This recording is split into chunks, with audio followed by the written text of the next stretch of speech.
In continuation of the last videos on electrochemistry of BSc Part 2 Physical Chemistry, the first topic in this video we are going to take up is प्रबल और दुर्बल विद्युत अपघट्य यानी strong and weak electrolytes. 298 kelvin पर विभिन्न तनुताओं पर कुछ विशिष्ट विद्युत अपघट्यों की तुल्यांकी चालकताओं के मान निम्न सारणी में दिए गए हैं। अगर हम इस सारणी का अध्ययन करते हैं तो हम देखते हैं कि HCl, KCl और NaCl आदि विद्युत अपघट्यों की साधारण सांद्रता पर भी तुल्यांकी चालकता का मान बहुत उच्च होता है और तनु करने पर इनकी तुल्यांकी चालकता में कोई तीव्र परिवर्तन नहीं होता है। KCl n/10 विलियन की तुल्यांकी चालकता 129.0 है तथा n/1000 विलियन की 149.9। इस प्रकार के विद्युत अपघट्य प्रबल विद्युत अपघट्य या स्ट्रॉन्ग इलेक्ट्रोलाइट कहलाते हैं, जबकि CH3COH व NH4H आदि का उच्च सांद्रता पर तुल्यांकी चालकता का मान कम है तथा तनु करने पर उनकी तुल्यांकी चालकता में तीव्रता से वृद्धि होती है। CH3COOH n/10 विलियन की तुल्यांकी चालकता 5.2 तथा n/1000 विलियन की 49.2 है। इस प्रकार के विद्युत अपघट्य दुर्बल विद्युत अपघट्य या वीक इलेक्ट्रोलाइट्स कहलाते हैं। यदि स्थिर ताप पर विद्युत अपघट्यों की तुल्यांकी चालकताओं को सांद्र के वर्गमूल के विरुद्ध आलेखित किया जाए तो हम देखते हैं इस चित्र के अनुसार कम सांद्रता पर प्रबल विद्युत अपघट्य जैसे KCl Na2SO4 के आलेख विशेष रूप से लगभग सीधे यानी ऑलमोस्ट लीनियर हैं, जबकि दुर्बल विद्युत अपघट्य जैसे CH3COH के ये आलेख लीनियर नहीं है बल्कि नॉन लीनियर हैं। अतः ये विद्युत अपघट्य जो लीनियर आलेख देते हैं प्रबल विद्युत अपघट्य कहलाते हैं, जबकि नॉन लीनियर आलेख वाले दुर्बल विद्युत अपघट्य कहलाते हैं। कॉलरॉश ने प्रबल विद्युत अपघट्यों के लिए विभिन्न तनुता पर तुल्यांकी चालकता के लिए एक सूत्र दिया था जो कि निम्न है: λc = λ∞ - b/√c, जहाँ b एक स्थिरांक है, λ∞ अनंत तनुता पर तुल्यांकी चालकता तथा λc सांद्रता c पर तुल्यांकी चालकता है। कॉलरॉश का नियम दुर्बल विद्युत अपघट्य के लिए उपयोगी नहीं है।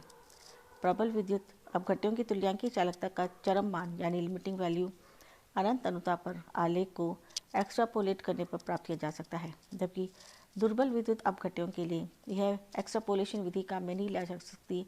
जैसे कि अगर हम CH3COH के ग्राफ से देखें तो स्पष्ट है कि शून्य सांद्रता के लगभग यह जो ग्राफ है वह y एक्सिस के पैरेलल हो जाता है। तनुता पर तुल्यांकी चालकता में वृद्धि केवल विद्युत अपघट्य के आयनन की मात्रा यानी डिग्री ऑफ आयनाइजेशन में वृद्धि के कारण होती है। अतः ये बात स्पष्ट है कि तुल्यांकी चालकता का एक निश्चित मान प्राप्त होता है। इस तनुता पर आयनन की मात्रा भी निश्चित होती है, इसलिए किसी तनुता पर यदि तुल्यांकी चालकता का मान λV आयनन की मात्रा अल्फा और अनंत तनुता पर तुल्यांकी चालकता λ∞ हो तो अल्फा = λV/λ∞, अथवा अल्फा = किसी दी गई सांद्रता या तनुता पर तुल्यांकी चालकता और अनंत तनुता पर तुल्यांकी चालकता। तनुता बढ़ाने पर वियोजन की मात्रा बढ़ती है, लेकिन यह केवल दुर्बल विद्युत अपघट्यों जैसे CH3COOH और NH4H आदि के लिए ठीक है और दुर्बल विद्युत अपघट्यों की आयनन की मात्रा ज्ञात करने के लिए चालकता मापन एक अच्छी विधि है, परंतु प्रबल विद्युत अपघट्यों के लिए सभी सांद्रताओं पर पूर्ण आयनन होता है। अतः सामान्य प्रबल विद्युत अपघट्यों की तुल्यांकी चालकता में कोई परिवर्तन नहीं होना चाहिए। अतः प्रबल विद्युत अपघट्यों के लिए λV/λ∞ आयनन की मात्रा का मान न होकर चालकता अनुपात को बताता है। अब हमारा नेक्स्ट टॉपिक है ओस्टवॉल का तनुता नियम यानी ओस्टवॉल्स डाइल्यूशन लॉ। अरेनियस द्वारा समझाए गए आयनिक साम्य पर द्रव्य अनुपाती क्रिया नियम का उपयोग करके ओस्टवॉल ने एक तनुता नियम प्रतिपादित किया, जिसे ओस्टवॉल तनुता का नियम कहते हैं। माना कि AB एक सामान्य अपघट्य है। AB को जल में घोलने पर इसका वियोजन निम्न प्रकार होता है। AB देता है A कैटायन + B एनायन। यदि AB की सांद्रता C मोल प्रति लीटर हो तथा वियोजन की मात्रा अल्फा हो तो साम्य अवस्था पर सांद्रता निम्न प्रकार से प्राप्त की जा सकती है। प्रारंभिक अवस्था में AB की सांद्रता C है और A कैटायन और B एनायन की मात्रा 0 है, जबकि साम्य अवस्था पर हम देखते हैं कि AB की मात्रा C (1 - अल्फा) हो जाती है और ए कैटायन और बी एनायन की मात्रा सी अल्फा ईच होती है। द्रव्य अनुपाती क्रिया नियम के अनुसार के जो कि कांस्टेंट है, के का मान है concentration of cation A into concentration of B anion upon the concentration of A B, और के बराबर है C alpha into C alpha upon C within the brackets 1 minus alpha, और K is equal to alpha square upon 1 minus alpha square into C. समीकरण 33 Ostwald तन्यता सूत्र कहलाता है। के आयनन स्थिरांक अथवा वियोजन स्थिरांक यानी आयनाइजेशन कांस्टेंट और डिसोसिएशन कांस्टेंट कहलाता है। यदि अल्फा का मान 1 की तुलना में बहुत कम हो तो 1 माइनस अल्फा को हम बराबर 1 के भी ले सकते हैं।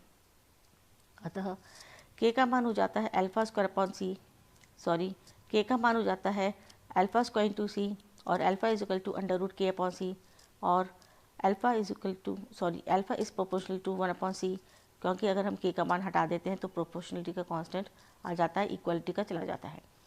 समीकरण 39 के अनुसार एक निश्चित ताप पर विद्युत अपघट्य के वियोजन की मात्रा उसके विलयन की सांद्रता के वर्गमूल पे व्युत्क्रमानुपाती होती है अथवा आयतन के वर्गमूल के अनुक्रमानुपाती या समानुपाती होती है। अतः alpha is directly proportional to under root B. एक सामान्य विद्युत अपघट्य ए एक्स बी वाई के लिए भी वियोजन स्थिरांक या वियोजन की मात्रा में संबंध ज्ञात किया जा सकता है। यदि सी मोल प्रति लीटर प्रारंभिक सांद्रता हो तो ए एक्स बी वाई का वियोजन निम्न प्रकार से ज्ञात किया जा सकता है। प्रारंभिक अवस्था में ए एक्स बी वाई की सांद्रता सी होती है और ए कैटायन और बी कैटायन की 0, जबकि साम्यावस्था में ए एक्स बी वाई की सांद्रता C within the brackets 1 minus alpha और ए कैटायन और बी एनायन की सांद्रता सी अल्फा और एक्स अल्फा और वाई अल्फा होती है। इस अनुपाती क्रिया नियम के अनुसार के का मान आता है K is equal to concentration of A raise to the power plus Y within the brackets raise to the power X into concentration of B raise to the power minus X within the brackets raise to the power Y upon concentration of AX BY is equal to K is equal to XC alpha within raised to the power X within the brackets into YC alpha raised to the power Y upon C into 1 minus alpha, और K is equal to X raised to the power X Y into raised to the power Y into alpha X plus Y into C raised to the power X plus Y minus 1 और upon 1 minus alpha. Ostwald समीकरण 38 Ostwald तनुता नियम का एक व्यापक सूत्र है जिसे प्रत्येक प्रकार के विद्युत अपघट्य जैसे एक एक संयोजी ए बी, एक द्विसंयोजी ए टू बी, एक संयोजी ए बी टू आदि के लिए काम में लिया जा सकता है। अब हम देखते हैं ओस्टवाल तनुता नियम का प्रायोगिक सत्यापन। ओस्टवाल नियम के प्रायोगिक सत्यापन के लिए अरेनियम द्वारा वियोजन की मात्रा के लिए दिए गए सूत्र समीकरण 31 का उपयोग करते हैं, और समीकरण 31 से अल्फा का मान समीकरण 33 में रखने पर जो मान हमें प्राप्त होता है वो है K is equal to alpha V upon alpha infinity within the brackets whole square into C upon 1 minus alpha V upon alpha infinity, और K is equal to alpha V square into C upon alpha infinity into within the brackets alpha infinity minus alpha V. किसी विद्युत अपघट्य की विशिष्ट सांद्रताओं का सी पर तुल्यांकी चालकता के मान ज्ञात किए जा सकते हैं। अनंत तनुता पर तुल्यांकी चालकता लैम्डा इन्फिनिटी का मान मोलक कोलरॉश के नियम के अनुसार बराबर होता है lambda infinity is equal to lambda C infinity plus lambda A infinity, यानी लैम्डा इन्फिनिटी का मान होता है lambda cation infinity plus lambda anion infinity द्वारा ज्ञात किया जा सकता है।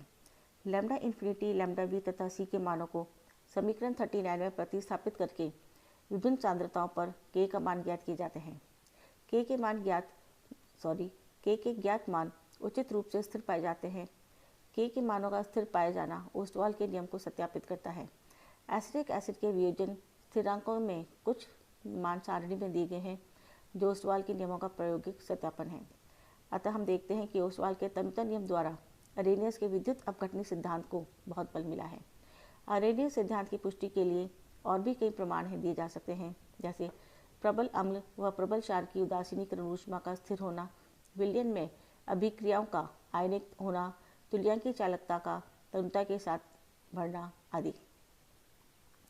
अब हम आते हैं प्रबल विद्युत अपघट्यों के सिद्धांत के ऊपर।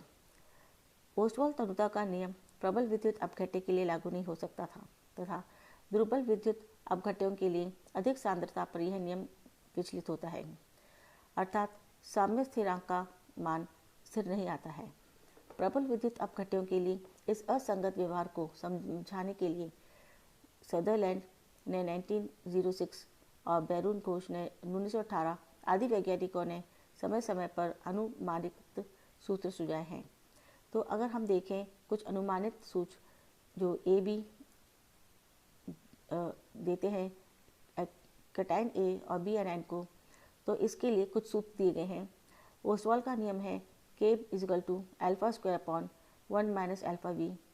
वॉन्टॉफ का नियम है K = alpha square upon within the brackets 1 minus alpha whole square V. Walker का सूत्र है K = alpha cube upon within the brackets 1 minus alpha whole square V. और कॉलरॉश का सूत्र है lambda infinity minus lambda V under root V = K, जबकि घोष का सूत्र है cube root of V log alpha = K। किंतु हम देखते हैं कि इनमें से किसी भी सूत्र से संतोषजनक परिणाम प्राप्त नहीं हो सके, क्योंकि सभी तनुता के एक सीमित पारस में ही प्रयुक्त किए जा सकते हैं। ऐसा समझा जाता है कि इन सूत्रों की व्युत्पत्ति में विद्युत अपघट्यों के असंगत व्यवहार के वास्तविक कारणों को सम्मिलित नहीं किया गया था। 1923 में डेबाय और हक्कल ने प्रबल विद्युत अपघट्यों का एक मार्गदर्शक सिद्धांत प्रस्तुत किया था तथा बाद में ऑनसैगर ने इसमें संशोधन किया। डेबाय हक्कल का सिद्धांत सभी तंतुओं पर प्रबल विद्युत अपघट्य पूर्णतः आयनित रहते हैं, लेकिन क्रिस्टलों के Raman spectra cell that is Raman spectra X ray विश्लेषण तथा वाष्प दाब आदि से ज्ञात हुआ कि ये ठोस अवस्था में भी आयनित रहते हैं तथा अधिक सांद्रता पर कुछ अनआयनित भाग भी पाया रह जाता है। अतः पूर्ण आयनित के स्थान पर यह कहना उचित होगा कि सभी सांद्रताओं पर प्रबल विद्युत अपघट्य लगभग पूर्णतः आयनित अवस्था में रहते हैं, न कि पूर्णतः आयनित अवस्था में। प्रबल विद्युत अपघट्यों के लिए अनुपात lambda V upon lambda infinity आयनन की मात्रा नहीं होकर चालकता अनुपात है। जब विद्युत संयोजक यौगिक जल में घोले जाते हैं अर्थात तनुकरण किया जाता है, तो यह मानना उचित है कि आयनन जो पहले से ही ठोस अवस्था में जब तनुकरण किया जाता है तो यह मानना उचित है कि आयन जो पहले से ही ठोस अवस्था में है ये विलयन में विचरण के लिए स्वतंत्र हो जाते हैं और विद्युत धारा का चालन करने के योग्य हो जाते हैं। विलयन का तनुकरण करने पर तुल्यांकी चालकता में वृद्धि आयनों की गतिशीलता बढ़ने के कारण होता है। जब विद्युत अपघट्य का विलयन अनंत अनुता पर होता है तब आयन काफ़ी दूर दूर और अलग हो जाते हैं तथा एक दूसरे पर नगण्य प्रभाव डालते हैं। जब विलयन की सांद्रता बढ़ाई जाती है तब आयन पास पास आते हैं और अंतर आयनिक आकर्षण विकसित होता है, जिसके फलस्वरूप आयनिक चालें घटती हैं तथा तुल्यांकी चालकताओं में कमी आती है। इस प्रकार बढ़ती हुई सांद्रता के साथ तुल्यांकी चालकता में कमी अंतर आयनिक आकर्षण के फलस्वरूप आयनिक चालों में कमी है, न कि आंशिक वियोजन। यह डेबाय हक्कल के सिद्धांत का आधार है। वैद्युत क्षेत्र में आयन का औसत विस्थापन इलेक्ट्रोड्स की ओर होता है। डेबाय हक्कल सिद्धांत के अनुसार प्रयुक्त विभव की उपस्थिति पे आयनिक चालों या तुल्यांकी या मोलर चालकता में परिवर्तन निम्नलिखित दो कारणों से होता है। पहला कारण हम देखें वो है असमित या शिथिल प्रभाव यानी एसिमेट्री और रिलैक्सेशन इफेक्ट। विलयन में प्रत्येक आयन विपरीत आवेशित आयनों द्वारा घिरा रहता है, अर्थात प्रत्येक धनायन के चारों ओर ऋणायनों का समूह तथा प्रत्येक ऋणायन के चारों ओर धनायनों का समूह रहता है। अगर हम ये देखें तो यहाँ पे जो धनायन है इसके चारों तरफ ऋणायनों का समूह है। यह विपरीत आवेशित आयनों का समूह आयनिक परिमंडल यानी आयनिक एटमॉस्फेयर कहलाता है।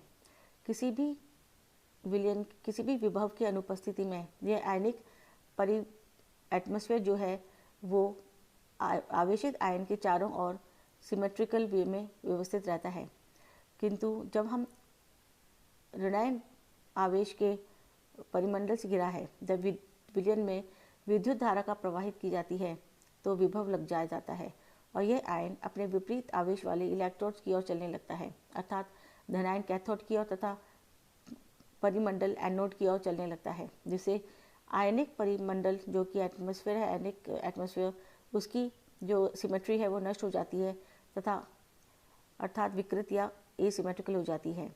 जैसे कि हम देखें इस चित्र में, यहाँ पर विभव भी लगा है तो जो आयनिक एटमॉस्फेयर है वो सिमेट्रिकल है, लेकिन विभव लगने पर जो कैटायन है वो कैथोड की तरफ जा रहा है और जो एनायंस है जिसके चारों तरफ के एटमॉस्फेयर है वो एनोड की तरफ जाते हैं।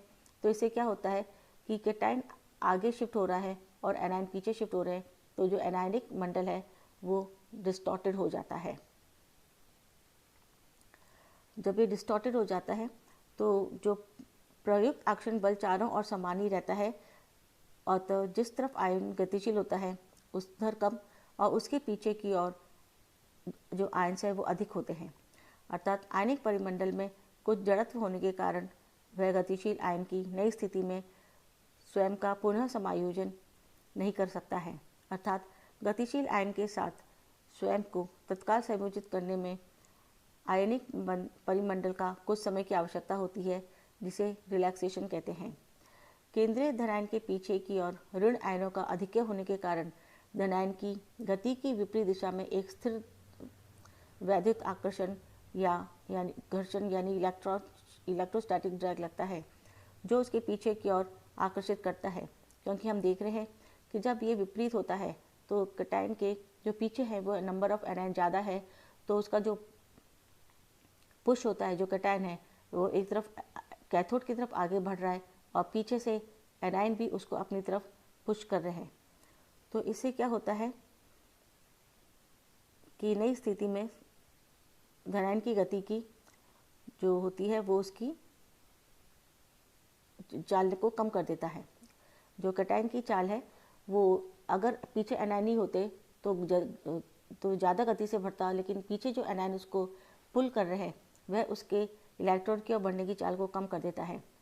आयन की चाल पर यह जो प्रभाव है वो एसिमेट्रिकल अथवा रिलैक्सेशन इफेक्ट कहलाता है, क्योंकि आयनिक परिमंडल की असीमिति या शिथिलता के कारण उत्पन्न होता है। अगर आयन असीमित नहीं होता तो वो उसको चारों तरफ से एक समान ही प्रभाव उत्पन्न होता। तो हम देखते हैं कि B बराबर है 8.20 into 10 raised to the power 5 upon within the brackets dt raised to the power 3/2। अब हम देखते हैं दूसरा जो कारण है वो है वैद्युत कण संचलन प्रभाव यानी इलेक्ट्रोफोरेटिक इफेक्ट।